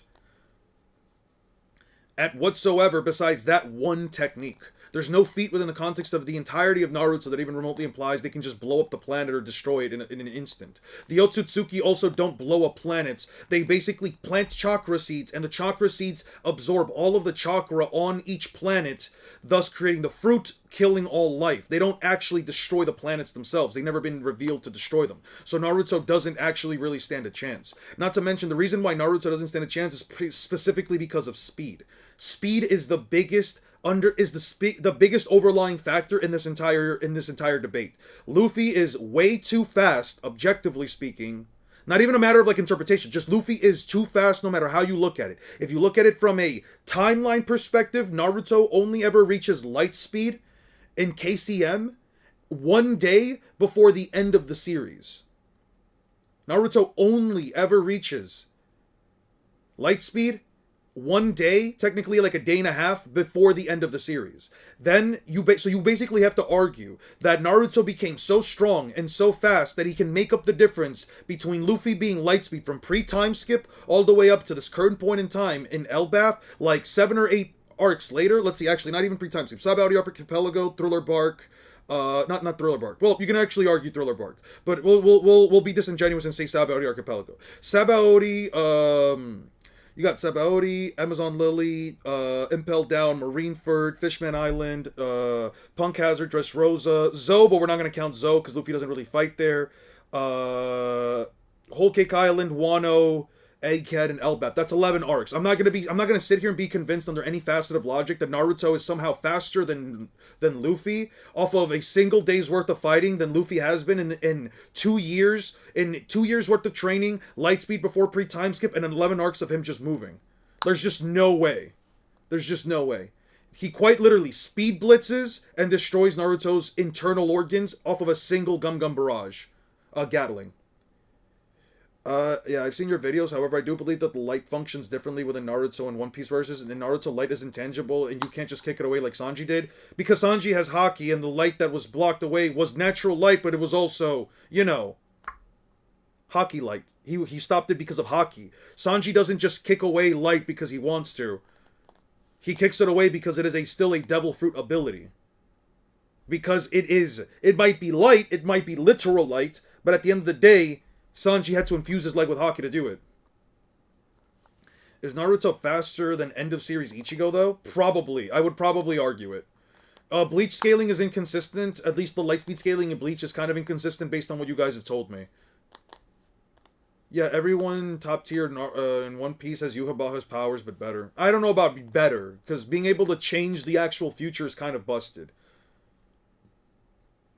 On godlike beings, I think the Tribunal and Dagoth from the Elder Scrolls Morrowind consider they tap power from the heart of a truly godlike being. Not even Haki, it was just the power of love. I mean, regardless of whether it's Haki or the power of love, the fact is he was still able to do it. And even if light doesn't function the same, it doesn't mean that that the speed of light is any different. Because at the end of the day, light speed is light speed. There's no context, there's nothing within the context of either story that says Lightspeed in One Piece is faster or slower than Lightspeed in Naruto. And neither story implies that Lightspeed in either story is faster or slower than in real life. Higher sequence is rather questionable. He looks at the ground as he begs Ichigo to stop Yhwach. He is shown from behind, so we don't get an actual close look at his facial expression. There seem to be some deep, dark secrets Ichibei is keeping to himself. He outright states that the Soul King is the key to the world. If he dies, the Seirete, the world of the living, Hueco Mundo, all of it will disappear. This is in line with Urahara's words following Aizen's defeat, who stated that without the Reo, the Soul Society would fall apart. The king is the the keystone. Without the keystone, the entire structure would crumble. That is simply the way of this world. The Soul King is established as a necessary cornerstone for the greater good of the entire universe, the symbol of balance, not a ruler or a figurehead for just the Soul Society, but for the whole world. We cut to the Ryo who is being pierced through the chest by Yuhaba. Once again, his eyes are his most striking feature, and this time his silhouette within the crystal doesn't appear to have any legs. Yuhaba calls the Soul King his father who has seen the future, and this is where things get really interesting. Whether Yuhaba is the biological child of the Soul King or just a symbolic child is yet to be known. The point is, he views him as his father, the one who came before him. I'm aware the Thousand Year Blood War anime adaptation is adding to Yuhaba's backstory with things like the implication of Yuhaba's mother being inspired by the Virgin Mary in the first scene of season 2, which is an idea I personally subscribe to. It's consistent with the Christian references that characterize Yuhaba, but that's a topic for another day. As Yuhaba is the father of the Quincy and the son of the Soul King, the implication that all Quincy originally stem from the Soul King is introduced. The line about Ryo seeing the future is also crucial. He seems to possess the Almighty just like his son, the ability that can be best described as omni-precognition, the ability that allows Yuhaba to see everything that is to occur from the present moment into the far-flung future. He can know everything that lies within his gaze. He doesn't see a single linear future, but rather can observe all possible futures like grains of sand, and can thus act according to that knowledge, to prepare for any circumstance. That distinction is very Disingenuous crucial lies. Alright, I don't feel like dealing with you today. I really don't feel like dealing with you today. There we go. Lies, disingenuous lies. Yeah. Lies. Hey, what's good, Julio? Hope you're doing good, man. Hope you've had a wonderful day. Very tasteless Christian reference. Yeah, because you made essentially a Christian reference. You've essentially turned him into Nazi Hitler. Sorry, Nazi Jesus. You've essentially turned Jesus into a Nazi. That's crazy. Like, he literally calls his royal guard the Schutzstaffel, which is what Adolf Hitler called his personal guard. Shit is crazy, dude. Single linear future Very rejects the fucking possibility tasteless. of that future being changed, whereas multiple possible futures allows for that to be the case. The devil is in the details though. The Soul King's eyes each have 4 pupils, one more than Yuhaba who has 3 pupils by the end of his battle against Ichibe. Yuhaba's eyes gaining an extra pupil is treated like a big deal in chapter 610, which indicates that Ryo's 4 pupils are an implication of even greater power. What are my thoughts on fourth dimensional Shibai from Boruto? I mean, it said he transcended to a higher dimension. That's kind of all I got to go off of.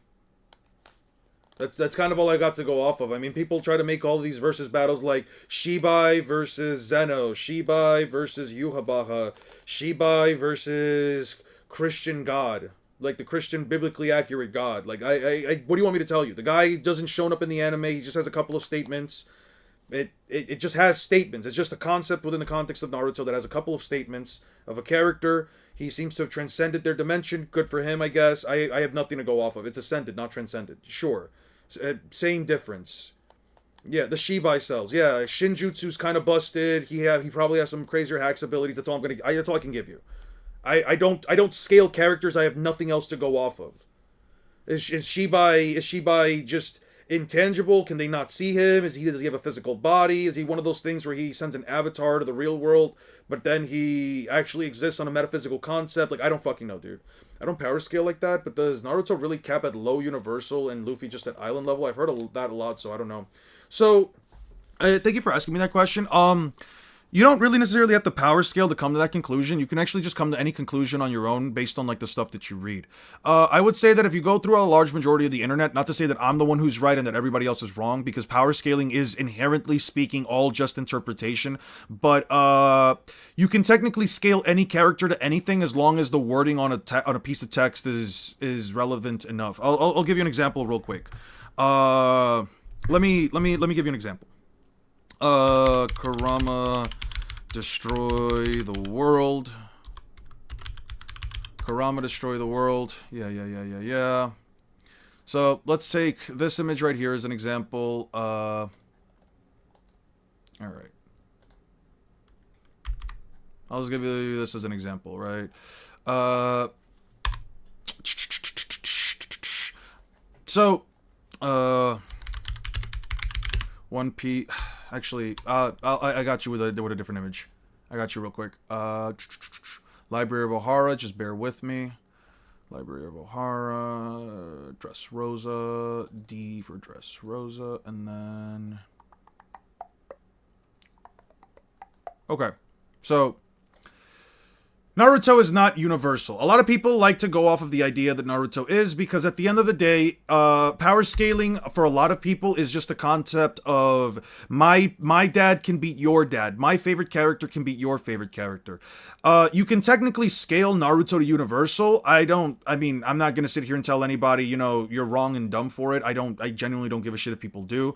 But it's not inherently a genuine take, because you have to essentially take many pieces of text out of context, or you have to take them as hyper literally as possible. Let's take this statement right here. First of all, this is an actual line of text right here, an actual piece of dialogue. This right here though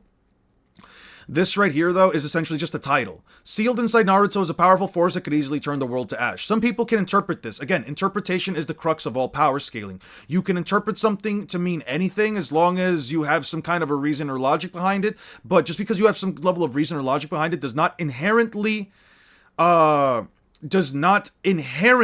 mean that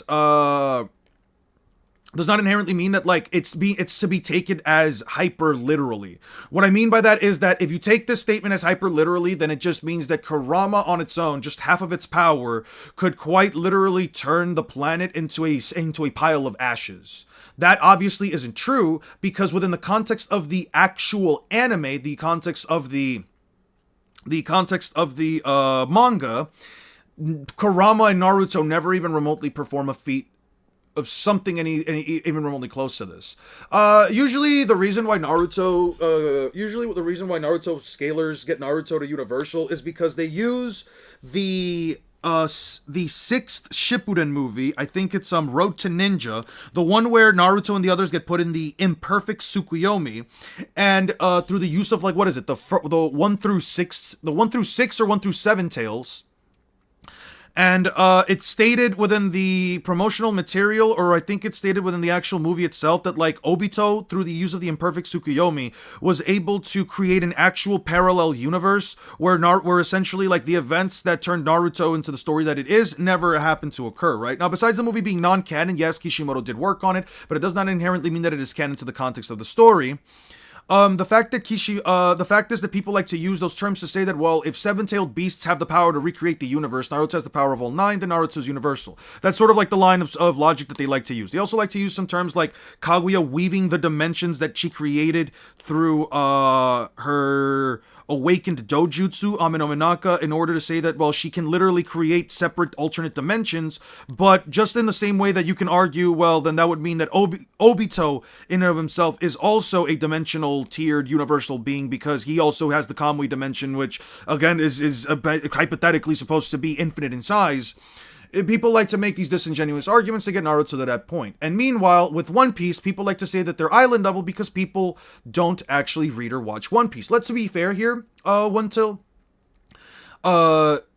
Piece is a very long story, so I don't really think that the people that say that he's just island level or whatever are.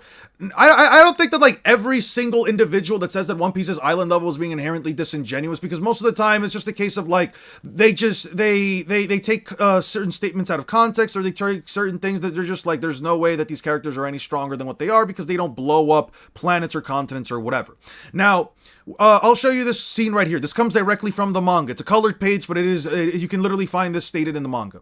This continent is known as the Crystal Ice Sheet. Cracking it requires monumental force directed at a single point, and then he splits the continent.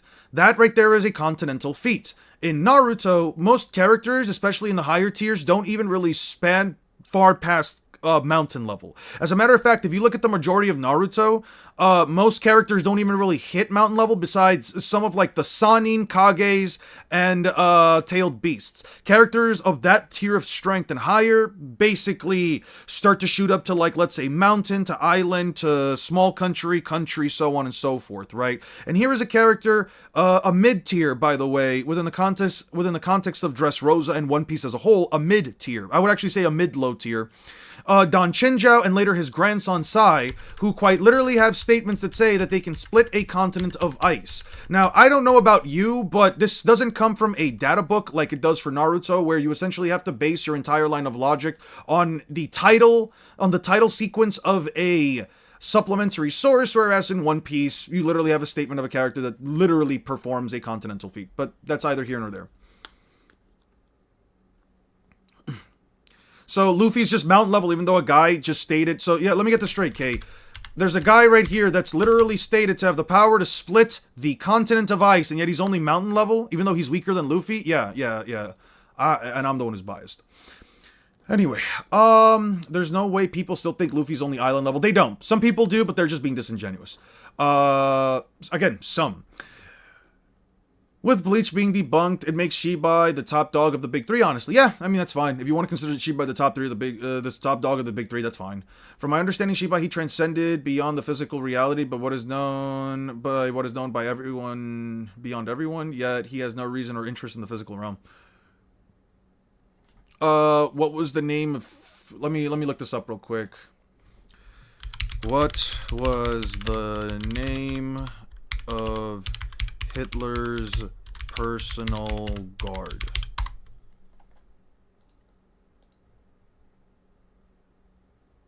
The Stostrup. Oh, yeah. Hitler's was initially the Schutzstaffel, and the, here. Hitler was originally named the Schutzstaffel.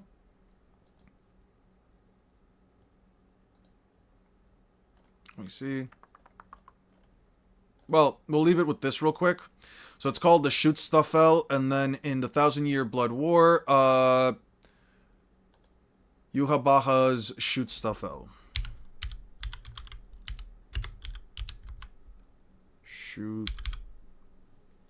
Yeah. Yeah. The Schutzstaffel. Schutzstaffel? Ah. Let me add block.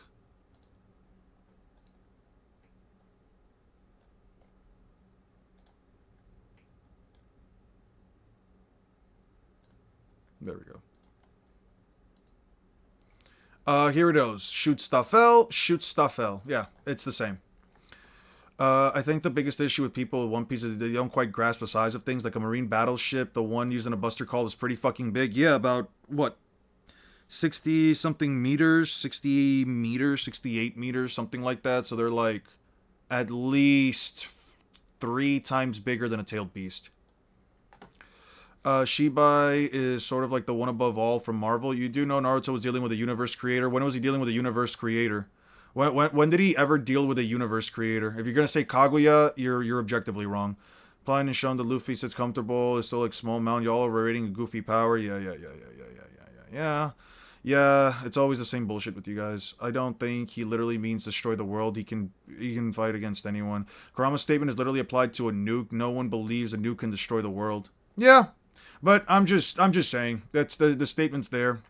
But there is a difference between how Obito and Kaguya use it. Obito can be limited. Kaguya is more advanced. Yeah, but with Kaguya, it was a byproduct of her Ame no Minaka. It's not really like she literally weaved it together. Even if they're joking, people underestimate how fucking big an island is. Yeah. In that case, how low-level spellcasters of D&D are universal because of a rope trick does create intangible property pocket dimensions. That's crazy. Has always been above his verse. The one above all has always been above his verse, and Shibai is in his own. He's an actual creator. I don't think that Kashin Koji shows that there are multiple timelines where they go different main universe. So yeah, Chinjiao got wrecked by Garp, who punched like 8 mountains without haki.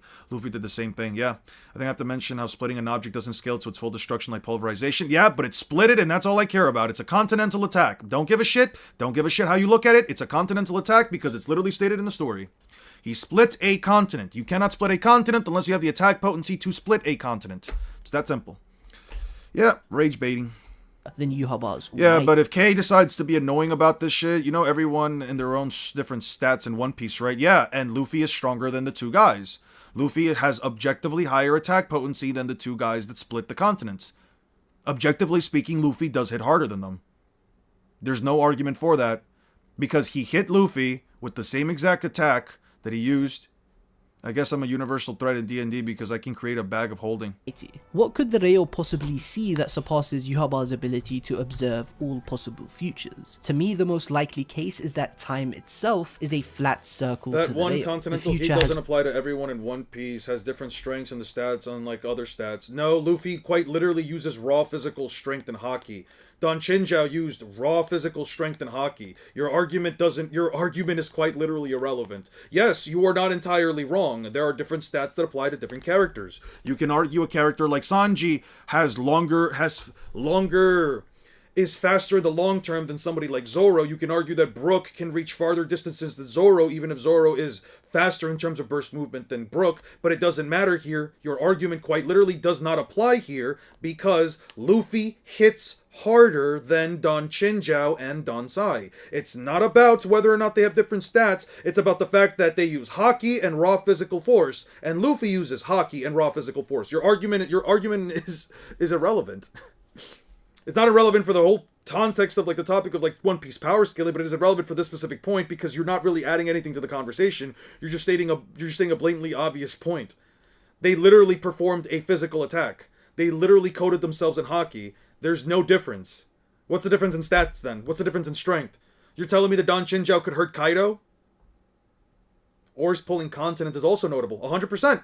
Oars is literally called a continent puller. That boy be pulling, he be yanking on them continents. I don't know what you want me to tell you. Do I think Luffy can yank an entire continent? No. But I think Luffy can literally split one, yes. I can think Luffy can quite easily completely thrash an entire continent if he wanted to. I'm going to be honest, Eon, you have also put into account that an attack that split a continent was also supplemented by martial arts that apparently hits you with ultrasonic waves. However, let me see. The Hachi, what is it called? The Secret of the Hashokan has been piled down to you. Ideally, I have seen you're enough to split the continent of ice. Except that Don Chinjao doesn't use Hashokan like that, and he specifically states right here, it requires monumental force directed at a single point. Monumental force directed. It doesn't talk about shockwaves, dude. It really does not talk about shockwaves. The ice continent isn't just normal ice either, and it also isn't normal ice. It's less than... Yeah, okay. He still split the continent. That is still continental AP. It is still continental attack potency. It's already happened. It is still, objectively speaking, continental attack potency. And the thing is that potentially consider the ice continent potentially greater made by One Piece Islands are continent in size. And it's not only that One Piece Islands are continent in size, or at least a good number of them are, it's also the fact that the continent is made out of an ice that is so tough pickaxes and fire cannot scratch it. I repeat, so tough, pickaxes. You know what a pickaxe is? You know that pickaxes are usually made out of iron, different kinds of metals, different kinds of minerals. You know that pickaxes are like really hard, right? You know that for something to be able to withstand, in other words, not be scratched by an object's hardness, it has to have higher hardness. This is why they say that diamonds are very hard, because you can't scratch diamonds by normal means. If you get a metal knife and a very sharp, pointy metal knife, and you try to pick at an actual diamond, the metal knife is not going to be able to scratch the diamond. The same concept works for the continent of ice. You can argue all you want about splitting a continent not requiring the same AP as pulverizing or vaporizing, besides the fact that Naruto characters also don't do the same thing either. They don't vaporize or pulverize continents anyway, so I don't get what the fucking point of making the difference is there. You basically need higher attack potency to split higher than average attack potency than just splitting a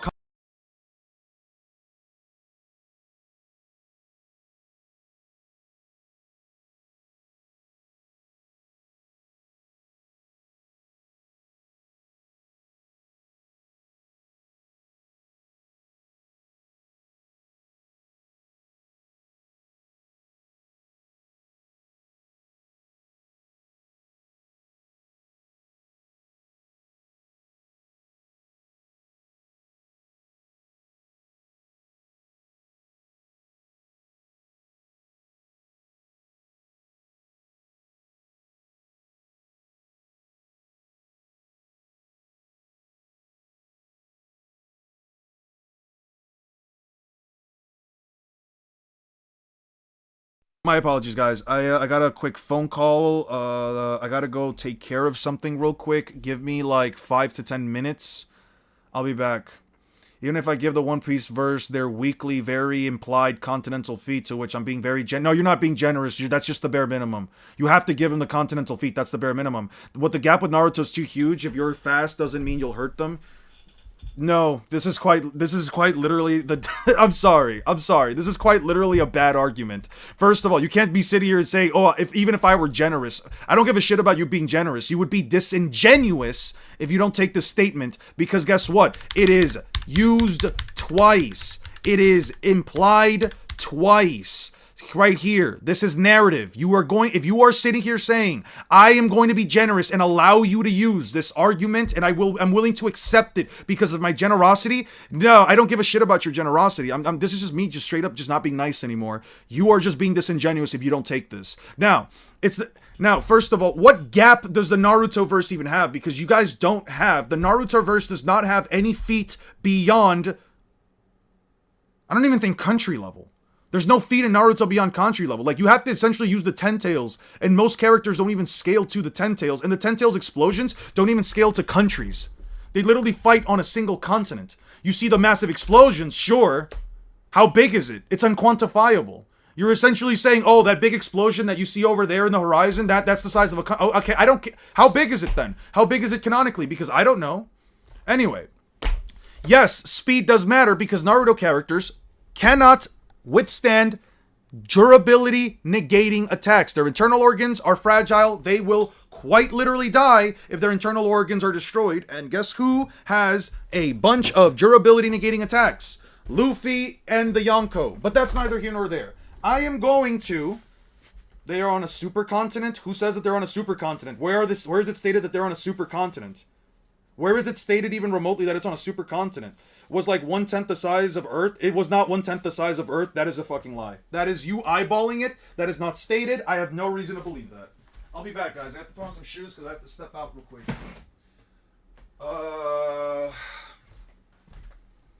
The map? What map? Where is it stated in the map? Give me the chapter. Give me the chapter where it's stated that they live in a supercontinent. Give me the map where it's stated that they live in a supercontinent. Where is the statement? I don't care about the map. The map could be scaled to anything.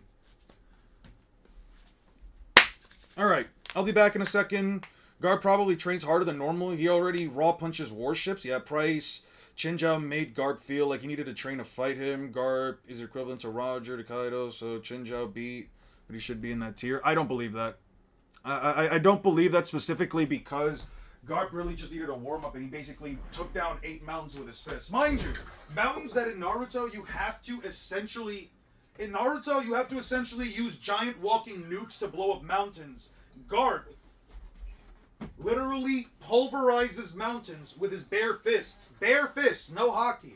It's actually narratively implied multiple times already that Garp doesn't even use hockey when he trains. So yeah, have fun trying to find an argument against even Sakura or Tsunade having the capacity to split mountains.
Alright guys, I'm back. I need to make a quick phone call again.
Sorry about that. I had to like deal with something with like the recycling.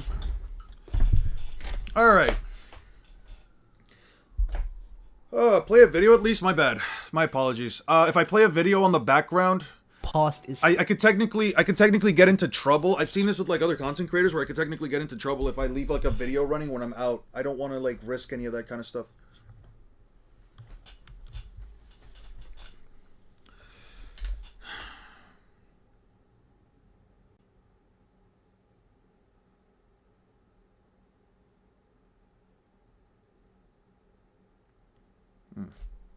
still going to happen. Everything happens simultaneously in the gaze of the Soul King. This is supported by the chapter sketches which depict the Soul King as a sphere, or a grain of sand that signifies fate. The crushing wheel of fate or the crushing wheel of time. These things kind of go hand in hand. To make matters even more interesting, Pineda possesses 2 pupils, Mimihagi possesses 1 pupil, and Gerard's eyes have no pupils.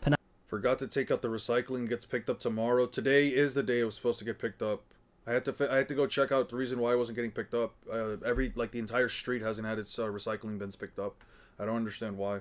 Probably because Thanksgiving Day.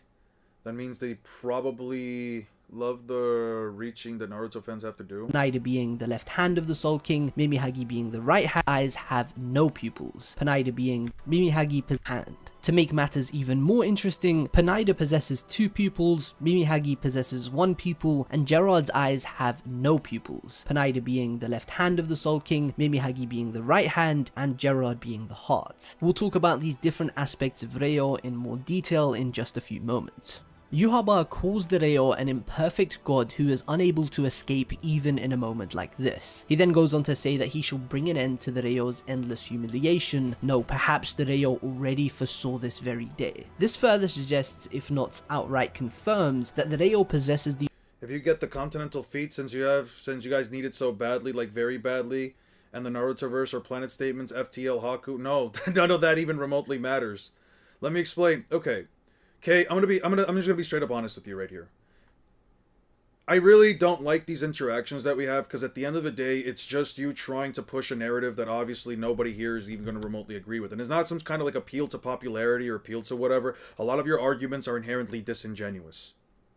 The reason why the Continental Feat the reason why the Continental Feat for One Piece works is because it is stated 2 times within the narrative of the story, back to back in the same arc, and it is made a deal. They make a deal out of it. There is a feat, a statement, and it's backed up. We don't need it badly, but it is a nice little feat that we have that now gives us at least a lowball. The Narutoverse, our planet statement. What planet statement do you have? What planet statement exists within the Narutoverse?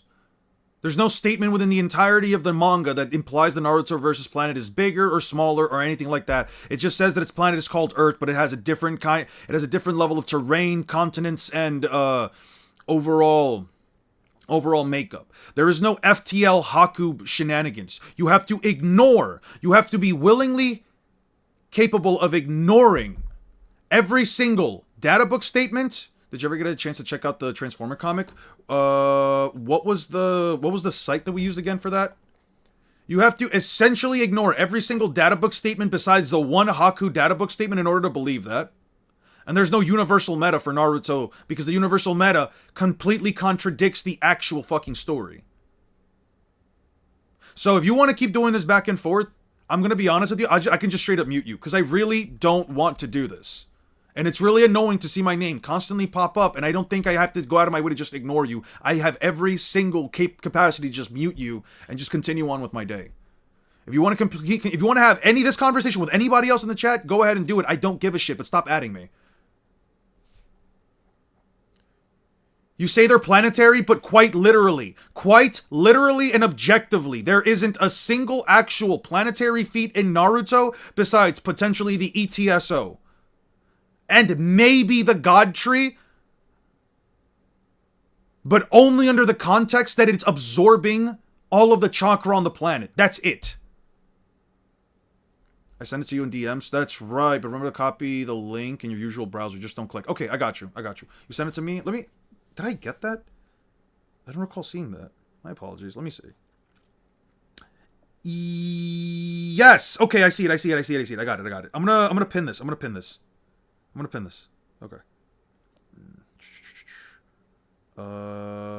gonna pin this message just so I don't forget it.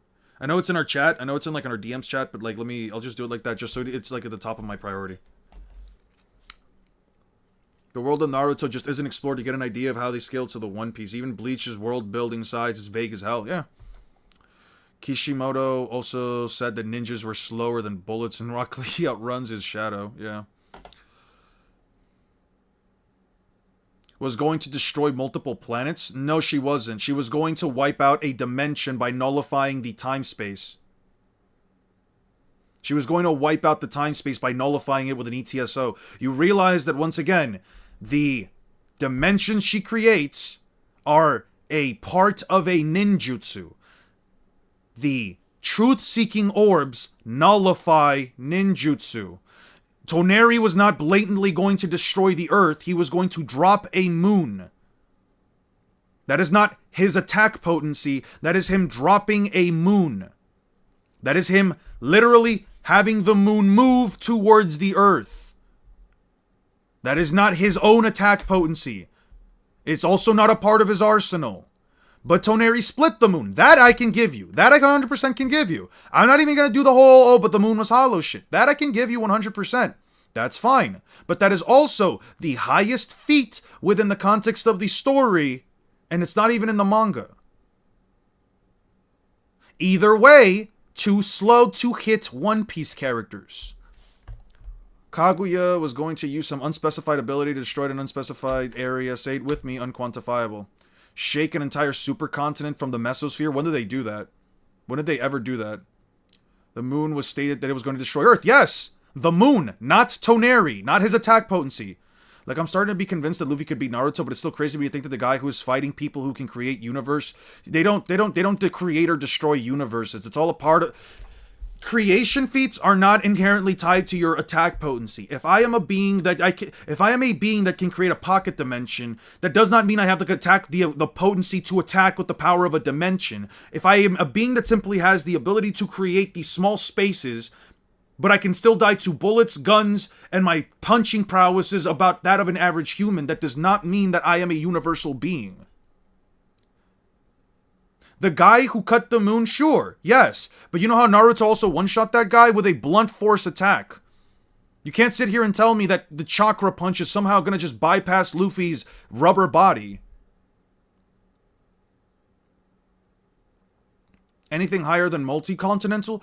You realize that, like, a moon-level feat is honestly just multi-continental. It's slightly above multi-continental. Like, the difference between multi-continental attacks and moon-level attacks, there is a difference. It's not that massive. And Naruto does not have the capacity to heal the entirety of his internal organs within his chest. He does not have the capacity to heal all of them in an instant if Luffy just decides to speed blitz. and hit him with a barrage of punches.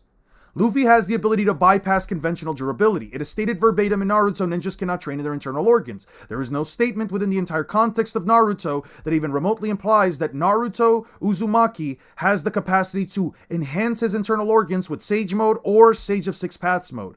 Even then, Naruto has only showed the capacity to heal a single lung, which he needed time to do it. It was relatively quickly, but he doesn't heal at faster than light speeds. And Sasuke literally stood there and watched Naruto heal the wound. If Naruto gets speed blitzed by Monkey D. Luffy, who on average has a tendency to not only speed blitz, because yes, Luffy has a consistent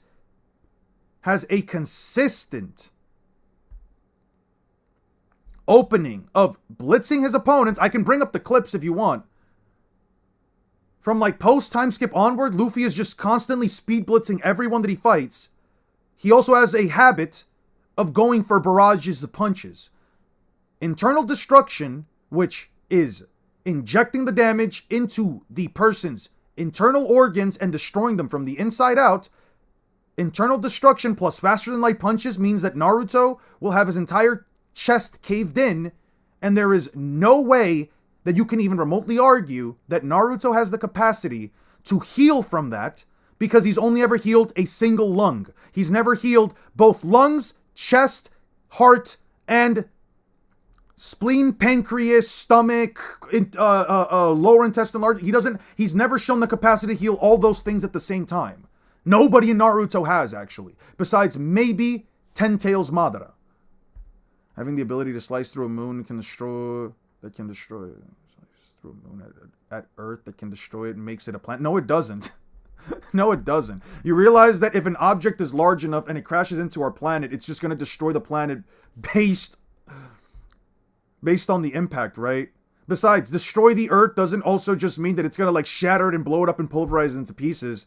Destroying it means that once it hits, the shockwave and aftermath of the attack is going to cause Earth to become an uninhabitable place. There are probably going to be very few places on the Earth that can even remotely withstand the blast of the attack, especially in the long term. Never said that he had a gun. I mean, Big Mom's cheese guy has a pocket universe with his devil fruit. The final fight in Naruto versus Sasuke, they didn't shake the entire mesosphere, dude. I don't even know where the fuck you got that. He had internal with his first fight against Sasuke, yes, and he's never healed. Again, listen to the words. He's never healed his entire internal organs off of just one go. There's no feat of that. What was your last comment, Scott? Jan, let's not ignore Luffy throwing punch larger than an island that's faster than light speeds. Yeah. Would Luffy in character go for the kill on Naruto? In character, Luffy always goes for the speed blitz. I don't know if you've noticed this. You put two characters, you put Naruto and Luffy against one another and say, hey, fight the other guy. It doesn't have to be to the death. Just fight the other guy to the point that he can no longer move. I promise you Luffy's speed blitzing. It's consistent. Luffy is one-shotting Naruto like Kizaru's skull piercing. Alright. What about Orochimaru implying that Tsunade can heal his arm when Sarutobi had a Reaper Death Seal cut off? There's no way that she was actually going to be able to do anything to his arms. Besides the fact that he implies it, but she never does it, and it's never even remotely shown that she has the capacity to do it, I have no reason to believe it. And besides, she would have to find a way to, like, reattach his arms.